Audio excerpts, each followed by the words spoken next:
Hello friends, welcome back to Automation Testing Insider.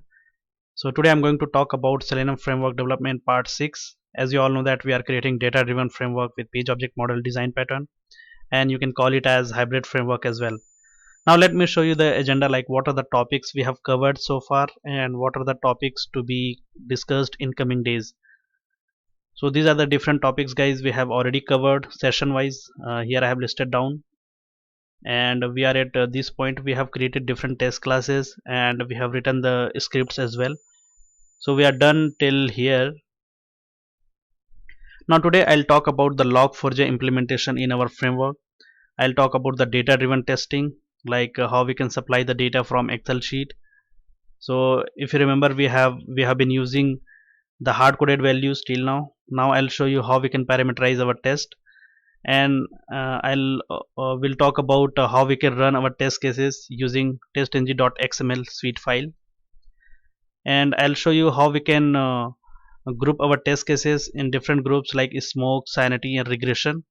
So this is what we are going to implement. And cross browser testing, we'll implement the cross browser testing in our framework, like we can execute our test cases into different browsers, Firefox, IE, and Chrome.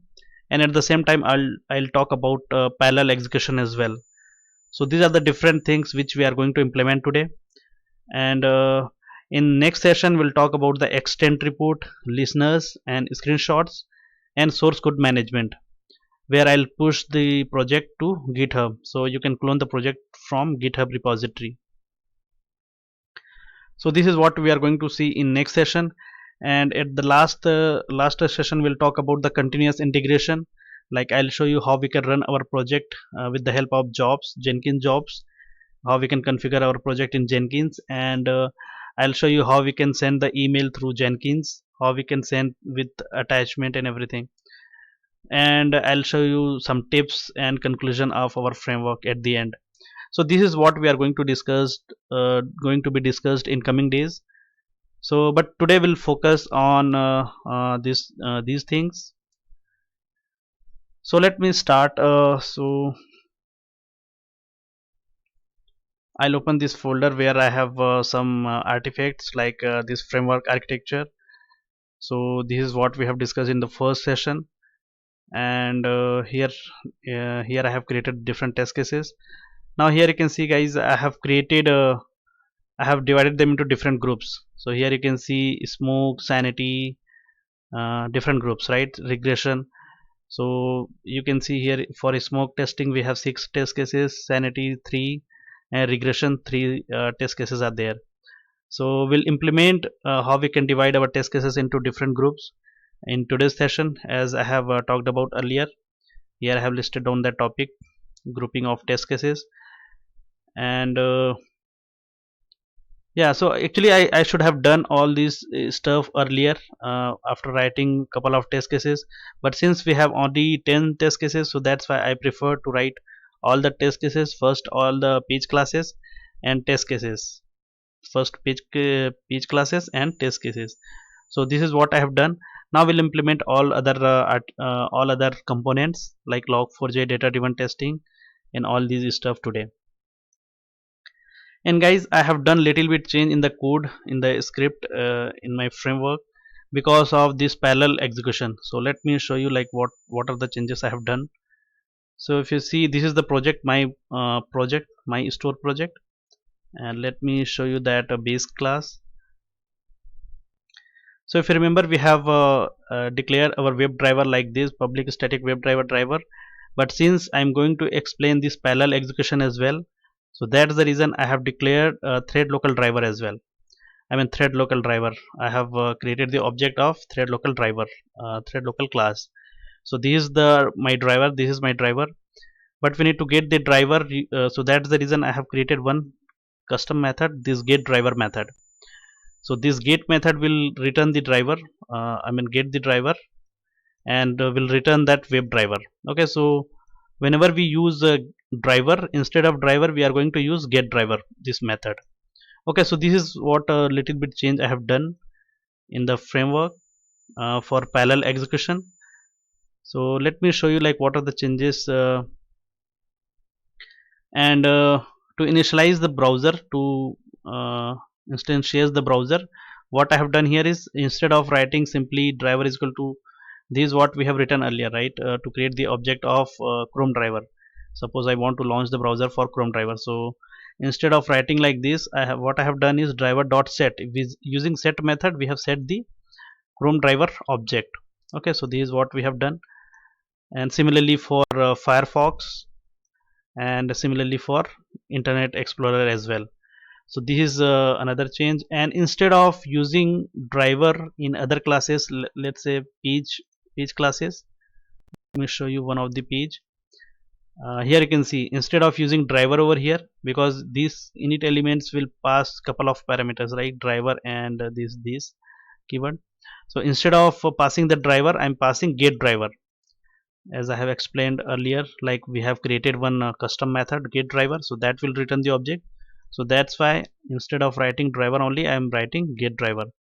Here you can see also in is displayed method, I am passing this get driver, because ultimately this will return the driver. So these are the things which, so I have done the changes for all the pages, guys, because earlier we have written the script using driver only, so instead of driver I'm using get driver. So these are the changes I have done offline. So just I wanted to inform that the changes. Now let's talk about how we can implement the log4j in our framework. So for that, already I have written the steps. So uh, I'll uh, I'll keep all these artifacts in the framework in the next video. As I have explained, like in the next video I'm going to push the changes in GitHub. So before that, I'll make sure that I'll keep all the artifacts like project architecture, the steps for log4j, and this test data I'll keep in the project path, okay, in the project directory. So let me show you these steps, I think. Yeah, so clearly I have written some steps for log4j, like how we can implement this. So first thing is add log4j xml in project directory.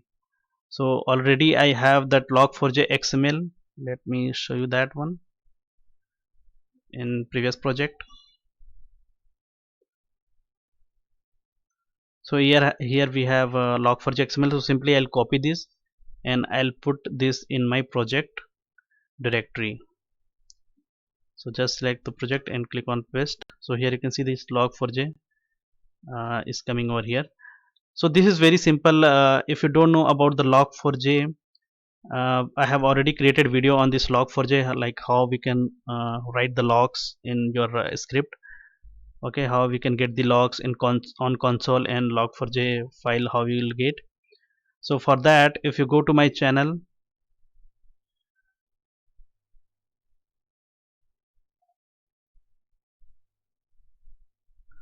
so here we have one playlist, guys. If you go to this playlist, you will find these screenshots, log, reports, properties related playlist. So you can visit here, you can just go through it and you can learn about the log4j. And guys, if you are new to my channel, then please subscribe this channel and click on bell icon to get the notification for upcoming videos. And about this blog, whatever I'm writing to get the updates, this is the blog automationtestinginsider.com. So what you can do is you can follow me from here. We have this follow button. So when you follow this, you will get all the updates. Yeah, so this is log4j xml I put in my project directory. So what it does is this is just to write the logs on console, and this is to write the logs on file. So here we have file log4j.log. Now what I'll do, I'll create one folder in the project directory. I'll give name like logs and click on finish. So here we have logs folder, and here I'll give the path like logs slash forward slash and log4j.log. So when we run our script, it will create a file log4j.log. So it will write the logs in this file as well as on the console. So this is about the log4j.xml. What is the, let me save this and close this.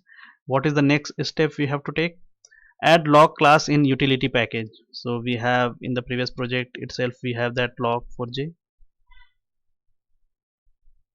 we have this log class. So simply I'll copy this and I'll put in my utility package which I have created in the first video, if you remember, com.mystore.utility. So simply I'll put it over here, and if you open this log, so this class is very simple. We have created the we have used this logger class to initialize the log4j logs, to initialize log4j logs of this log class. Okay, so simply what we have done is we have used this get logger method, and this will return this log class. Okay, and here we have created some custom methods. Start test case, where we have written this log.info, it will write the logs. Similarly, we have end test case, we have info for information, for warning, error, fatal, and debug. So these are the different custom methods we have created, and we'll call it from our test case. Now let me show you the next step what I have done. What we need to do: configure before suite a base class to configure log4j xml. So we need to configure, we need to make the connection between like how we'll read this log4j.xml. So that's why what I'll do, before we start the suite, what I'll do, let me go to this base class, and here I'll create one before suite method,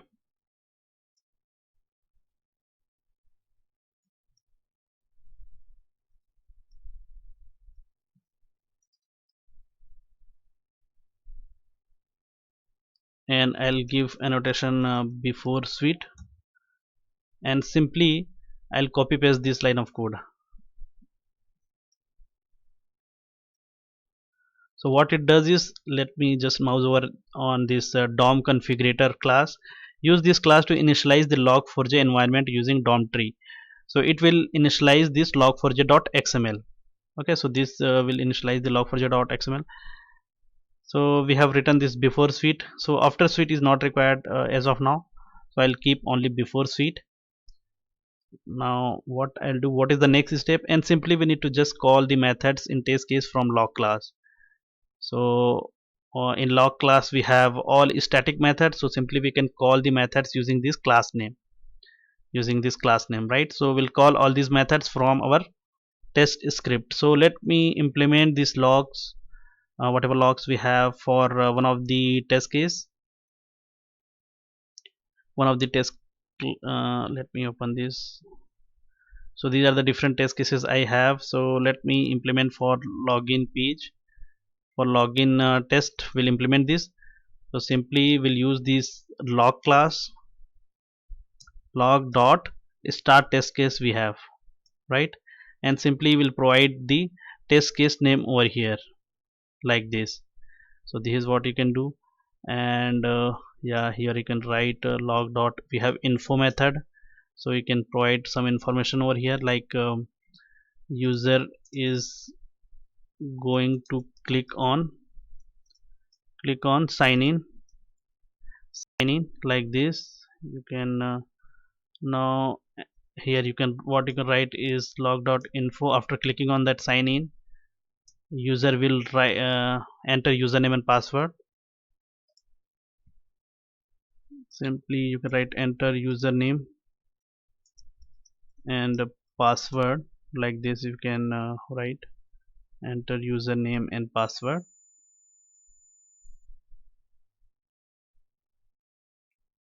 and yeah, before this log.info. So these are the different logs you can write while writing the test cases.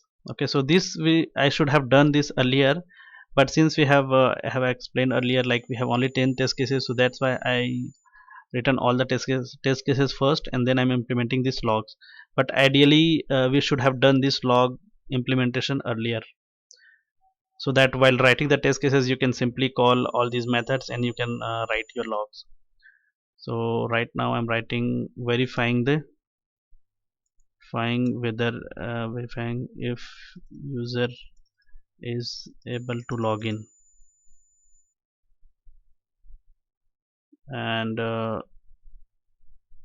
here we can, what we can write, if this is success, then login is success. We can write like this: login is success. And simply we can call one AND method and test case. So here we'll provide this login test.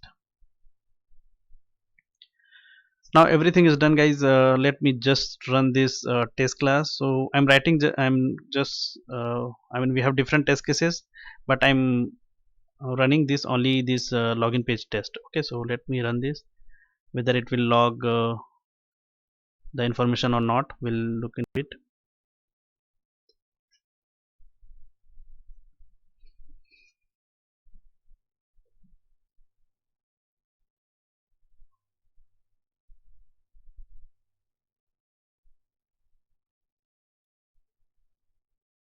Browser is launched. Navigate it to automationpractice.com, and it will click on that sign in button. Clicked on sign in, it will enter the email and password and click on sign in. User is successfully logged in. Now here you can see, guys, one test case, one pass. Here you can see this login test is passed. Now if you see the console, we have these beautiful logs over here. Like here you can see login test start. User is going to click on sign in, enter username and password, and these are the some logs from action class which we have implemented, so based on the user actions. Okay, and verifying if user is able to log in or not. Login is success finally, and this is login test end method. Okay, so whenever you get any failure or anything, so you can easily track using these logs. So this is the purpose of capturing logs in your test. So this is about logs, guys, and I'll implement if possible, I'll implement all the logs for other test cases as well. So for demo purpose, I think this should be fine for one test case. Now let's talk about another topic. What is that? Data driven testing. How to implement the data driven testing. So for that, already I have written the steps as well for uh, yeah, this is for data driven testing. Actually, here I should write data driven testing and data provider. So first of all, what we need to do is add Excel library in utility package. Okay, so this is what we are going to do. So simply what we are going to do here is, from the previous project itself we have this Excel library. So just copy this and put it in the utility folder, right? Utility package. So this is utility package, so I'll put it over here. So this is new Excel library. And guys, regarding the Excel sheet also, I have created separate videos on data driven framework, so please refer that if you have doubts over here, Excel and data driven framework, in this playlist. So clearly I have explained everything over there. Yeah, let me go back to the steps. So add Excel library in utility package, which we have already done. Create a folder and add test data.xlsx in that. So already, if you remember, in the first video already we have created one folder. Let me refresh, and here we have src test resources. So here we have created one folder called test data. Now what I'll do, I'll keep my Excel sheet over here. So let's use this Excel sheet only, this test data, and I'll put it over there. Simply copy and put it over here. Let me close this, otherwise we'll get confused because this is in different path. So here I have put the Excel sheet as well. What is the next step we have to take? Create a package for data provider and add data provider class there, and create the object of Excel library class. Create a package for data provider. Okay, so now we need to create a package for data provider. So already we have created the package in the first class, first session. So com.mystore data provider package over here in inside src main java. So simply what I'll do, I'll create one data provider class over here. So you can give like data provider 1, data providers like this, because data provider is itself a class, so you can give like data providers. So I have given name like data providers. And what we need to do after creating this class, if you go these steps, add data provider class there, so already we have added, and create the object of excel library class. So how to make the connection with excel library, how it will read, how it will take the data from this excel file, excel library, right? So in this excel library, if you go over the previous session, I have explained or already this new excel library. So here we have couple of constructors. So this is default constructor, and here we have parameterized. Okay, so I think we have to uncomment this, and here we have path we have given over here. So in case if you are using the by default constructor, this if you create the object like this normally without any parameterization, without any parameter, then simply we have to provide the path over here. So I'll provide the path, excel path over here. So simply right click on your excel file, and you will get the path till here. You have to get the path over here, because all other will be like, I mean, this is the project, my project, and from src test java you have to capture the path, and this will get the your project directory, and simply we'll put it over here like this. I think it is done. This should be fine. Do control s, and what we need to do is in the data provider we have to create the object of this new excel library. So let's create the object.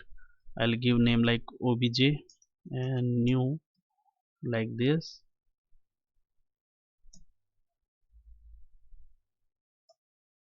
Yeah, and we have to import new excel library. This is done. Now we need method, guys, data provider method. So I have simple method over here.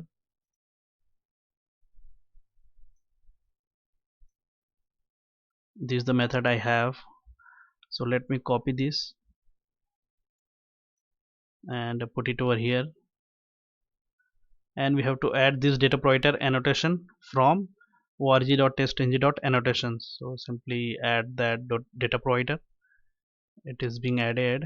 Now what we'll do, yeah, so it is added, and here we need to give the data provider name. So let's say we are going to implement for this login page test, login test. Okay, so here you can see we have hard coded the values, right? Username we are getting it from, we have not hard coded for this particular test.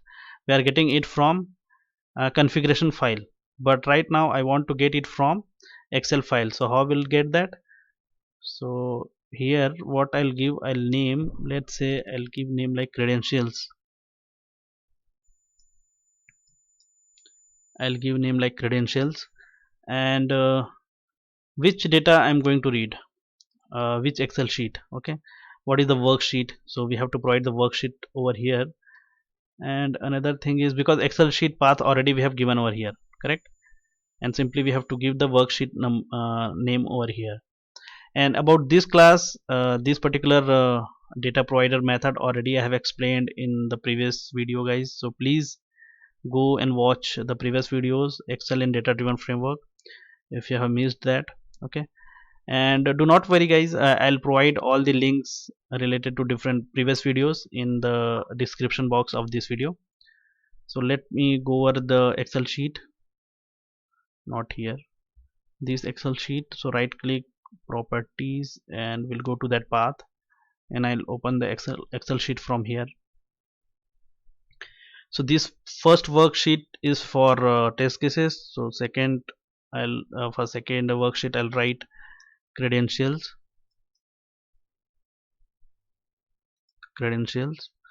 like this, and simply I'll copy this worksheet name and we'll put it over here like this. It will get the total row count. Okay, get row count, and this will get the column count. This method will get the column count, and we need to get the cell data. So we have to give in this get cell data method, we have to give the name of the worksheet name of Excel sheet. Okay, so and let's provide the username and password. Username and password like this you can write,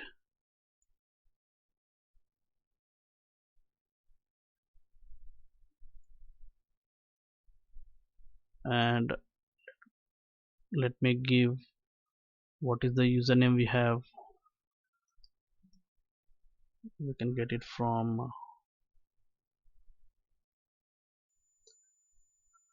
earlier we have given in this configuration file, right? So simply I'll give this username and password is admin@123. So we have provided a username and password in this credentials worksheet. Now what I'll do, let me close this, and here we have given the credentials data provider name here.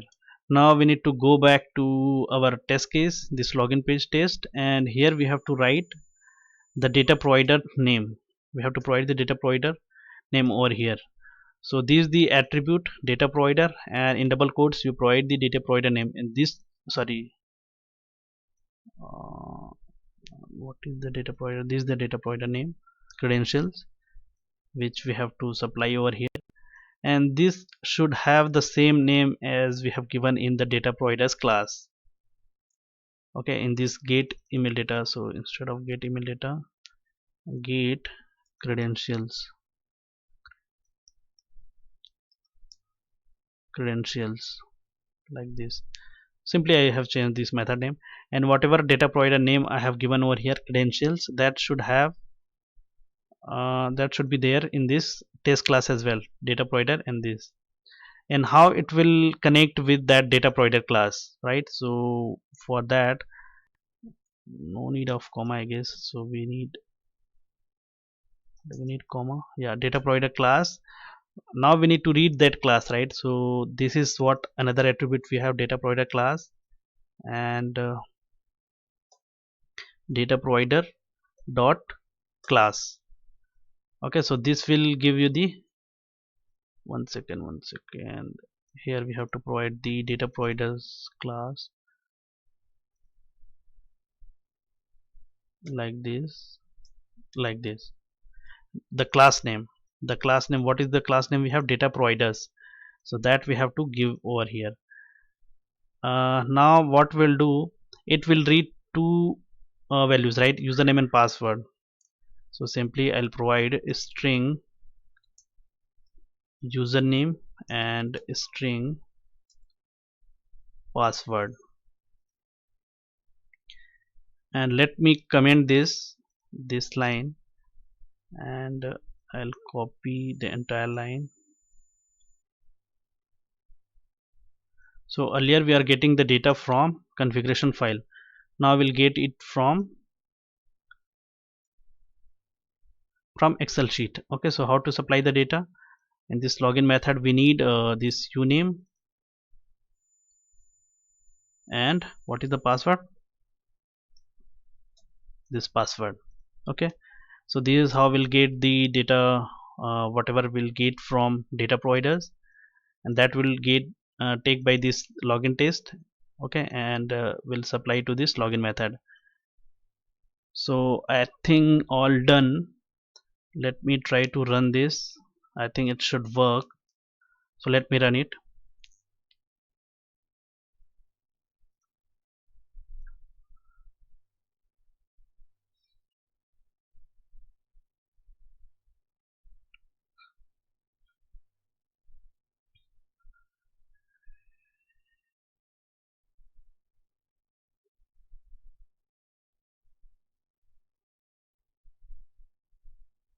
Browser is launched. Navigate to automation practice, sign in.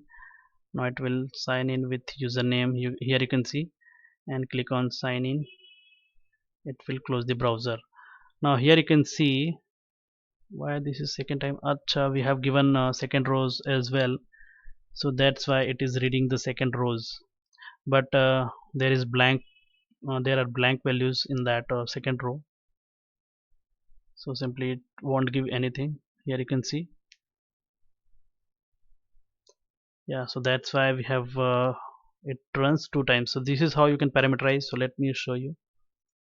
Yeah, here you can see in the first iterate we have given adminxyz.com and admin123, which is correct username, and second time here you can see blank blank.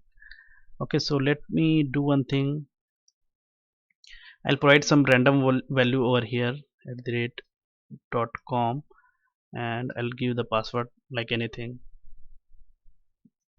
So this is how you can, if you want, you can try multiple times as well. So let me close this and rerun it again. So one is for valid test and another one is for invalid credentials. So we have two test cases. So this is how we parameterize our test. Browser is launched. Now it will navigate to, it will click on this sign in button. It will enter username and password, the first set of username and password, correct username and password, click on sign in, and yeah, the second time also it will run, this time invalid credentials.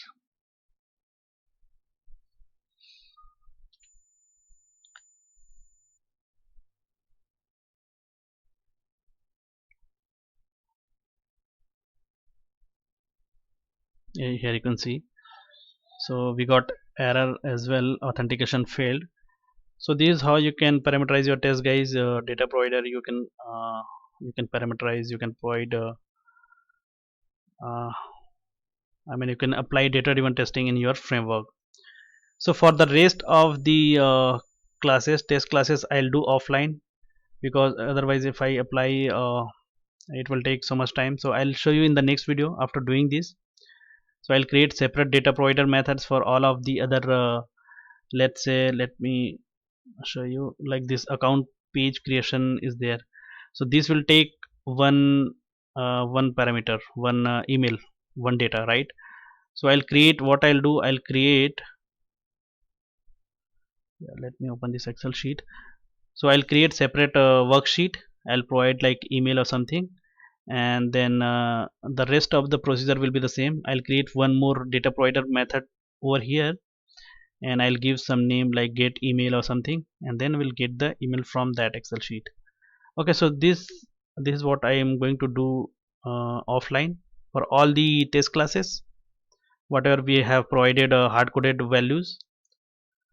Okay, so now let's go back to the steps, not steps, the Excel sheet, PowerPoint.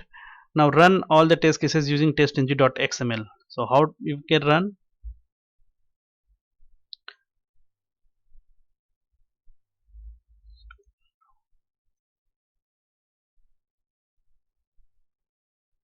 Why it is giving, let me, if you get such errors, then what you can do is Maven and update project. We got one error, red color. I think it should be gone by updating the Maven project. Yeah, here you can see now error is gone. Now let's talk about the next thing, which is run all the test cases through testng.xml. So here we have all the test cases, guys, all the test classes. So simply right click on this, why it is giving again error?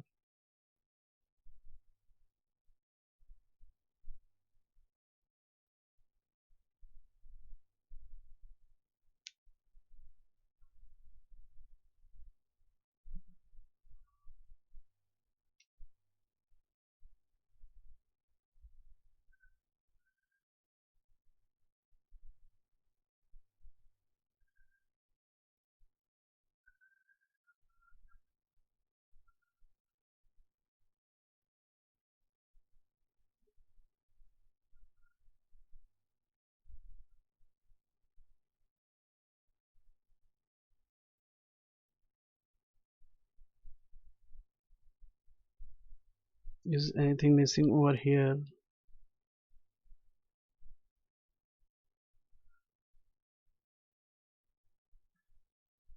Okay, we have to close this. Sorry, I forgot to close the Excel sheet. so that's the reason I'm getting this error. So again do this update Maven, it should be gone. Yeah, here you can see. Now what is the next? Let's close this. How to create the testng.xml, correct? Run all the test cases through testng.xml. So simply what you can do here is you will select all the test classes from here. Select the package, right click, and we have testng, convert to testng. So yeah, this is how you'll get, and a suite name, test name. So simply I'll give here, I'll give testng all xml. Okay, so click on finish. So here you'll see testng.all xml. So we can run our test cases using from this testng.xml, guys. So let me run it, it will take 2-3 minutes. Whether let me open this. So here you can see all the classes are there, and the suite name is this suite. Okay, the test name is test. We can give test all, and it will run all the test cases whatever we have inside all these classes. So let me run this, I'll show you using this testng.xml. And if you don't know about the testng.xml also, I have a separate playlist, so you can go through the testng xml as well. And later on, after running these two things, we'll talk about the grouping of test cases and cross browser testing as well. So let me run this, it will take some time. Probably I'll pause this video if it takes more time. Okay, so let me run this, run as testng suite. So it will execute all the test cases. So let's have a look.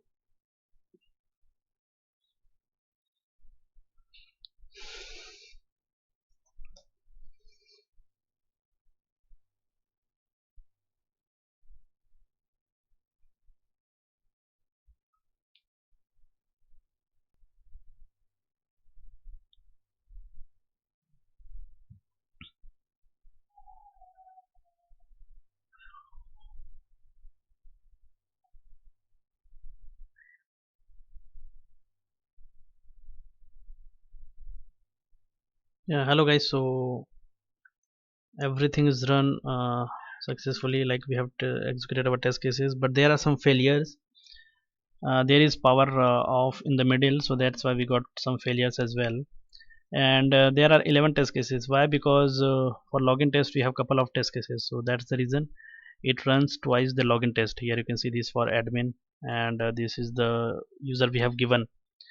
So let me remove that, otherwise we'll get confused. I'll remove that user name, and I'll delete the entire row and save this.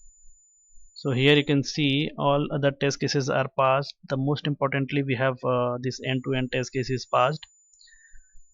So anyways, we'll see that failure and the reporting features in the next video in the extent report. So this is how you can run execute your test case using testng.xml. Now the one more thing is how we'll do grouping of our test cases. Okay, that is the next point which we are going to discuss. Grouping of test cases, smoke, sanity, and regression. So how we'll do, but before that let me do one more thing. If you see, let me open the base class. Yeah, here you can see. So if you see, we are reading the browser from uh, configuration file, right? Configuration properties, properties file. So instead of reading from properties file, we'll do one thing.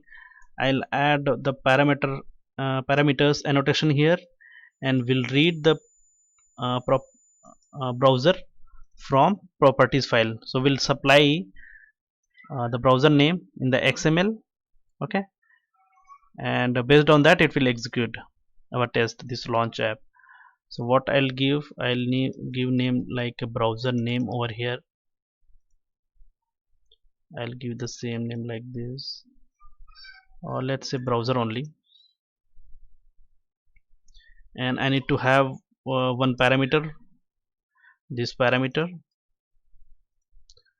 So this will take little bit of effort to change over this launch app.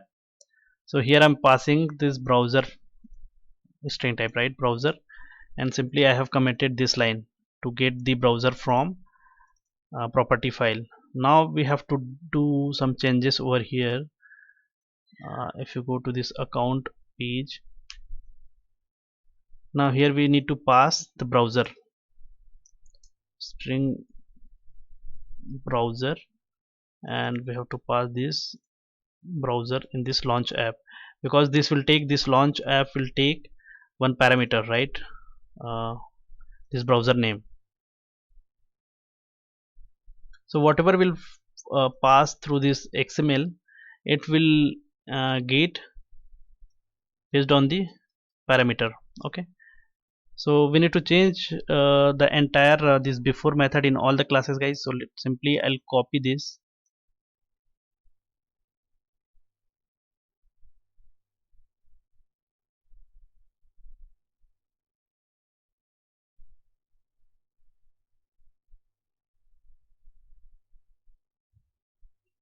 Yeah, simply I'll copy this and put it over here,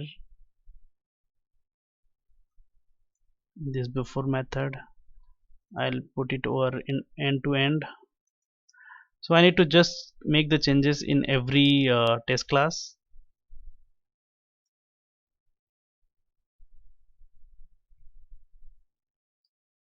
Sorry, we have to change this before method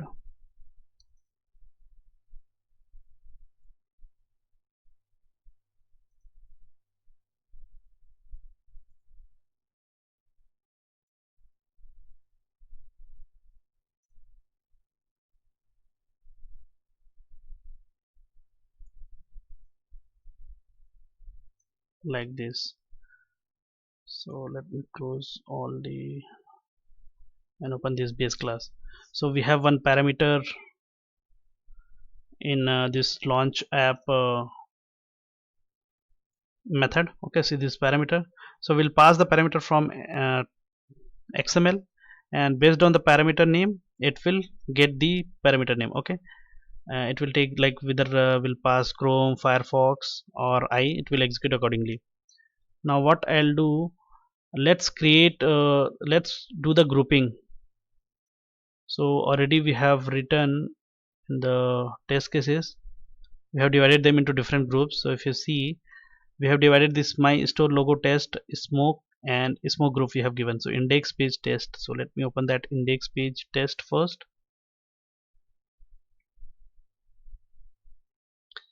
Here, so how to give the grouping, how to provide the groups. So simply you have this bracket in the test, and we can provide a smoke group over here. So okay, so my store logo test, we have this verify logo and verify title.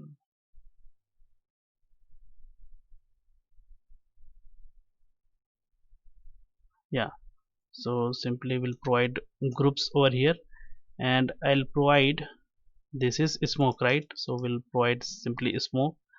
I'll copy this group from here and I'll put it over here, because this two belongs to smoke group. Now we'll go to login test. This is login test, sanity and smoke. Go to login page test, and one more thing, guys, we have to, let's do that later on. Yeah, so credentials, so here we have to provide groupings as well. Groups, what is this login test? So login test is sanity and smoke.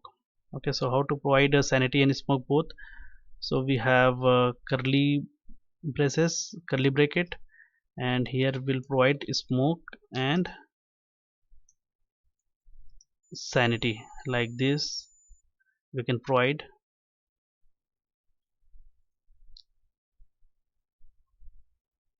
So this is done. Login test is also done. Smoke and sanity we have given, here you can see. And next grouping is smoke for home page test. So let me open the home page test as well. and I'll provide the groupings over here as well. So this is smoke group, so this is what we have given the smoke group, and here as well smoke group for this order history and wish list test. For both we have provided smoke group.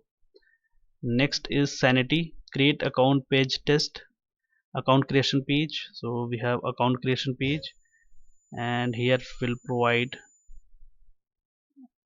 the what is the group name, sanity. So simply we'll write sanity over here. What is the next, product availability test.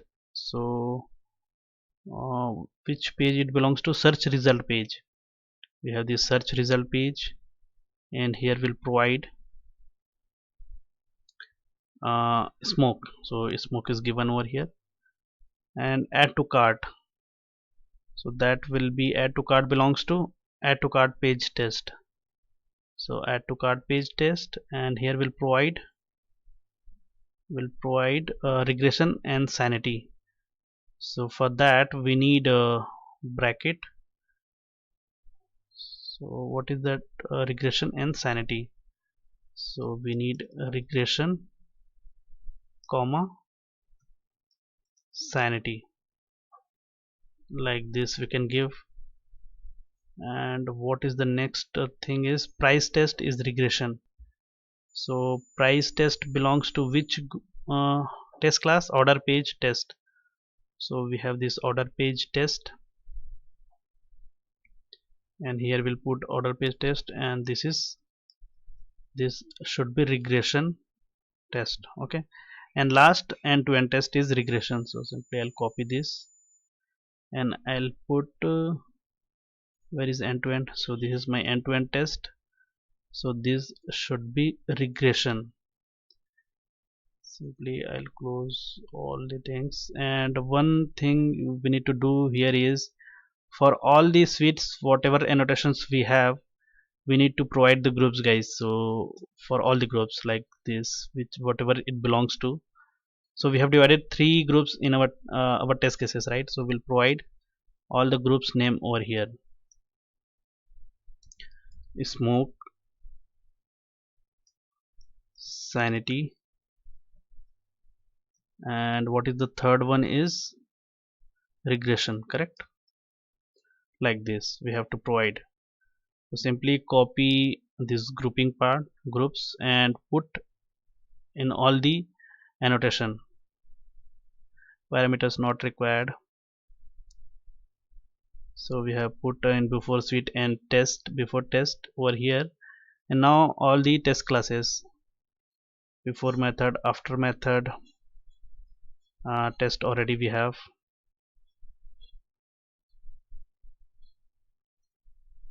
Like this we have to provide.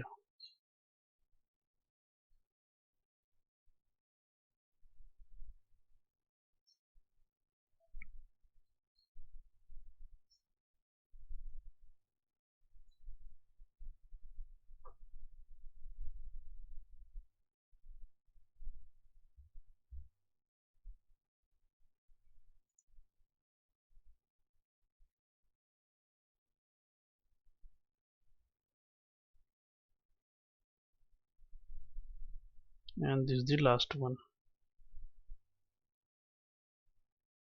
Yeah, all done. Now what I'll do, save selected. Now what I'll do, I need to create the suite again. Okay, why this is, because of this only it is showing again error. Now what I'll do, I'll copy this XML which already we have created earlier, and put it over here. I'll give this time, let's say smoke. This is how we can give smoke XML, and put it over here again. Just close this.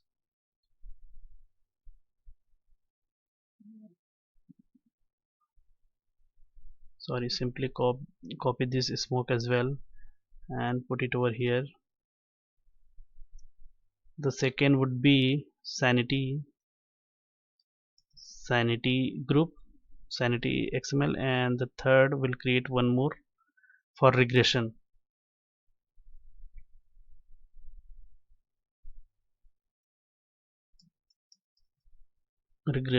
So like this you can create. Now just go back to one by one all the XML. So this is what we have created, and now we have to pass the parameters, right? So we have this parameter, and the parameter name we have to give. What is the parameter name we have given in base class, right? So let me go over the base class.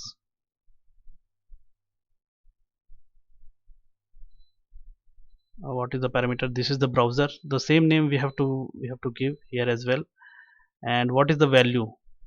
So let's say we want to execute on Chrome browser, and we need to add one more thing over here. Is we have added parameters, so it will execute the case on Chrome browser. Now for grouping we need one more tag. So inside that we have groups. Inside groups we have run, I guess, run, correct. And inside run we have include method, include tag. Okay, so here we have to give the name of the group. What is the group name we are going to give? Let's say this is for, sorry, this is for regression. Okay, so simply we can do like this. So this will execute only regression suites. So let me copy from here, like here, and we'll do the same changes for other XMLs.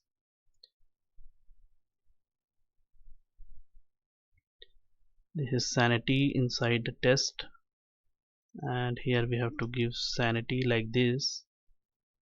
So for sanity, and what is smoke, the last one, like this, and here we have to change it to smoke. So this is how you can do. Now let me run this smoke XML. So here we have smoke, sanity, regression, and all. So let me run this smoke first, and we'll see how many test cases it will execute, because in smoke I think we have 6 test cases.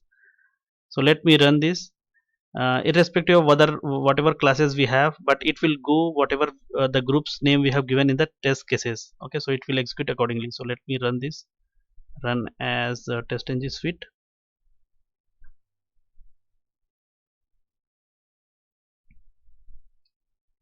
Some configuration failure. Sorry, we have to give these parameters in the test cases, guys. Sorry, I forgot to give that. I have given wrongly. I have given in this base class, so instead of that we should have given in the test cases. So where are the test cases? Like we have different test cases over here, so I should give this parameter name over here, before method, and yeah, and in the XML we have this browser, correct? Yeah, so here we have to give in all the before method, we have to give for all the test method we have, like this.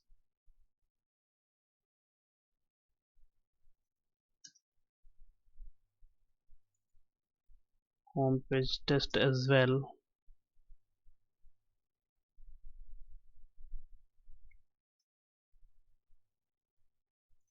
Login page test and order page test. Search result page test. In before method we have to give, because ultimately we have this setup method here, right? So that's why we need to give over here. So now I think all done. Let me open this smoke XML. Let me run it again, run as TestNG suite.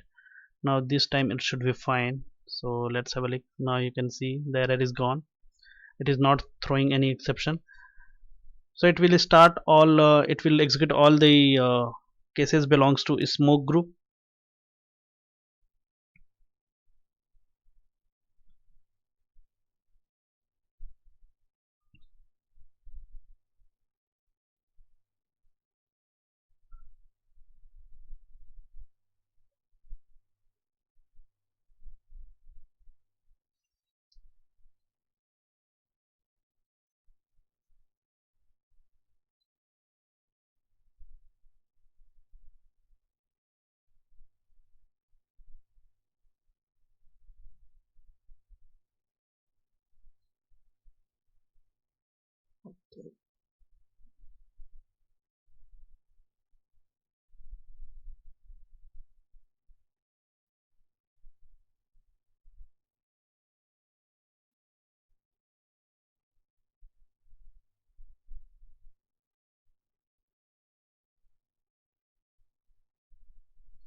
Now here you can see we got 6 test cases which belongs to, I should have given the name to what is this, smoke test.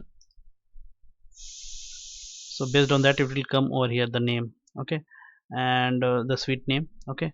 So these are the 6 test cases. Let me show you. So we have 6 test cases belongs to smoke group, so we have executed 6 test cases. So this is how you can divide different groups, your test cases into different groups. So this is about grouping. Here you can see all the test cases are passed successfully, and you can give the name instead of this test all. Here you can give the name of the test. So this is smoke test. Let me change the name. This is sanity, and we have regression, so I'll change this to regression. Now let's do the last topic, last exercise, cross browser and parallel execution. Now what I'll do, I'll create one, I'll copy this XML and I'll put it over here. Where is best option? Here we have, and instead of this testng, I'll give name over here cross browser, cross browser, cross browser. Like this we can give cross browser dot xml, testng hyphen cross browser dot xml. Click on, okay, let's open that XML. Sorry, we have to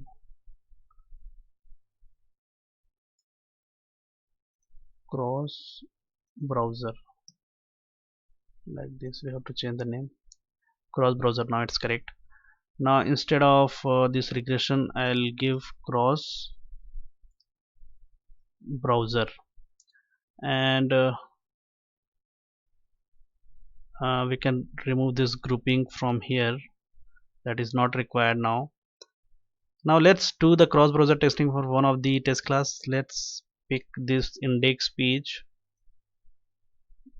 and yeah, I'll have only one class, okay. So this index page test, so I'll copy this test and I'll give name, sorry, I'll give this name to let's say for Chrome test. I'll give Chrome test. This test name I'll give Chrome test, okay, and it will run on Chrome browser. So similarly we'll create different other suites. Okay guys, so we have 3 test suites. Inside test tag we have 3 test suites. Here I have given the Chrome, and this I'll give Firefox, and the last one I'll give IE. So we have three different browsers, and inside this suite we don't have anything. So you can remove this thread counter as well, though that is not required. So let me just remove this inside a test tag. Okay, now here inside the suite tag we don't have any parallel attribute, so this will run sequentially. So let me show you how it will run sequentially on different browsers first, and then we'll do the parallel testing. Okay, so right now here we have Chrome browser, Firefox, and I three different test suites we have. So let me run this. Suite name, I'll give suite name cross browser. Let me run it. Run as testng suite. Now it will run one by one. Something has happened. Why? Oh, sorry. I have so this cannot have the same name Chrome test.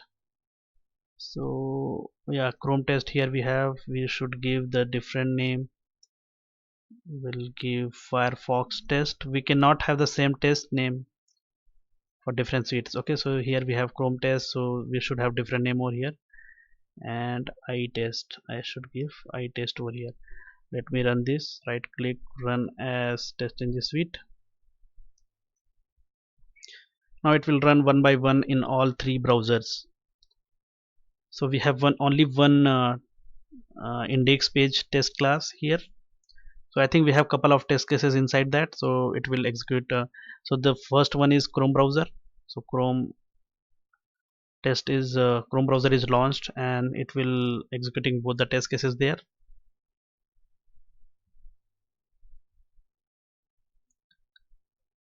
Now it will run on Firefox thus for the second test suite. So Firefox browser is launched, it will navigate to that browser, automationpractice.com website, and it will execute both the test cases one by one. So this is how we can do the cross browser testing. Now in the next uh, turn I'll show you the parallel testing as well.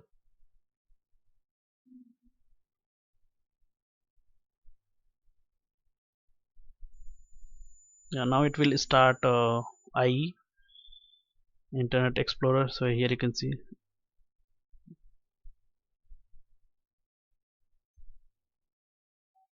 So this is Internet Explorer browser. It is taking some time. So here you can see some setup. What is the setup configuration? Something is wrong with IE.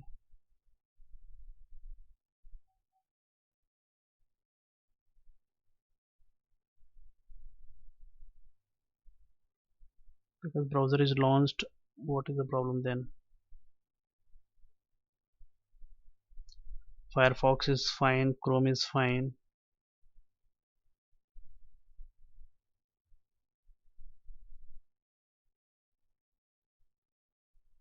Let me comment these two first and check for IE again. What is the problem? Let me open the base class as well. What is the problem? We'll see. So it will read based on the parameter which we are passing. The I is fine here. I driver dot setup Internet Explorer driver. So let me rerun it again on I only.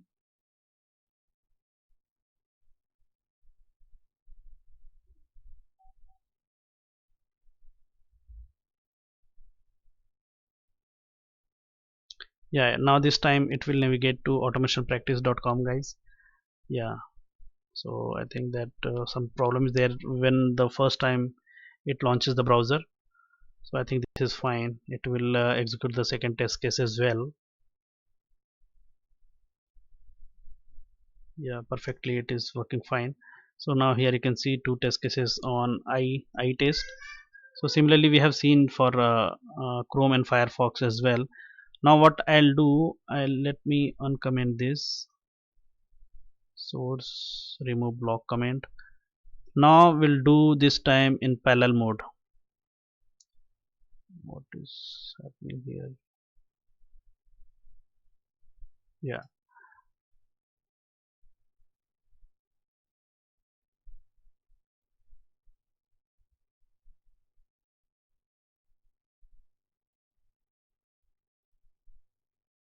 what is the problem?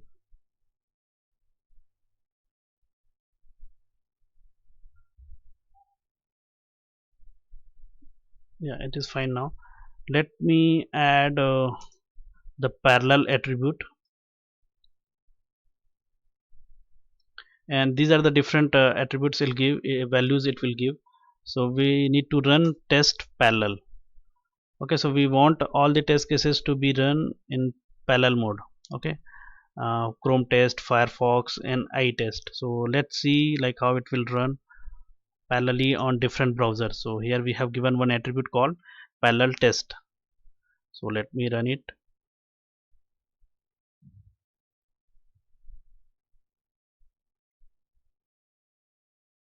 So parallelly three browser will be launched. So this is this is Chrome, and Firefox is also launched. So yeah, this is Firefox. So all three browser launched uh, simultaneously, and it will execute the test cases on these browsers.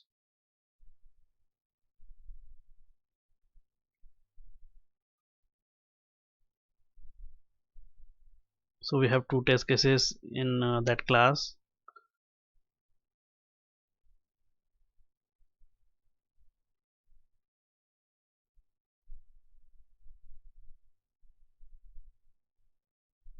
So all test cases are running in parallel, I mean different threads guys. So separate thread is for Firefox, separate thread is for Chrome, and a separate thread is for IE. So why we are getting like this?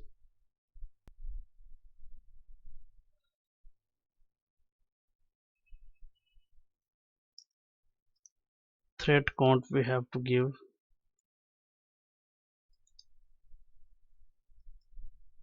is equal to 3. Test parallel is equal to test, thread count is equal to 3. So 3 threads will be run for Chrome browser separate thread, for Firefox separate thread, and for this test we have separate thread. So let me run it again.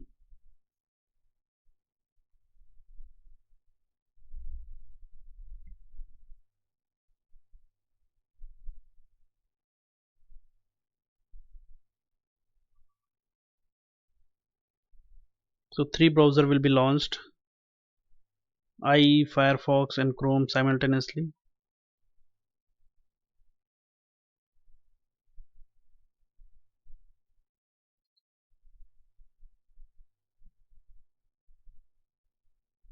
And it will execute all the test cases simultaneously, one by one. We have couple of test cases.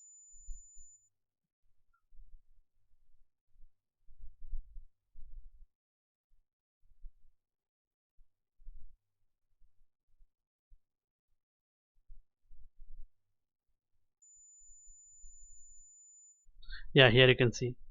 So we have total 6 test cases. So all test cases running parallelly, successfully run parallelly. We have to give this thread count as well. I forgot to give the thread count earlier.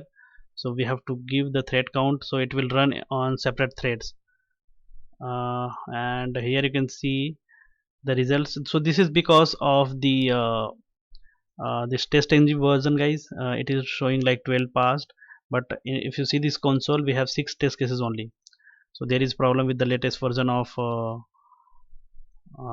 TestNG. Okay, so here we have Chrome test, iTest and Firefox test. So this is how you can do the parallel testing as well. So I think we are done for today. So we have done the log4j implementation, data driven testing, We have run all the test cases using testng.xml grouping of the test cases we have seen, and cross browser testing as well, cross browser and parallel execution as well. So in the next video we'll talk about the extent report, listeners and screenshots, and we'll push the code to GitHub as well. So if you are new to my channel guys, then please subscribe this channel and click on this bell icon to get the notification for upcoming videos. And please do not forget to follow the blog as well. So here we have follow button, so please click on that and follow. You provide your email and follow the blog as well. So here we have this follow button. So thank you guys for watching. Have a nice day. Bye bye.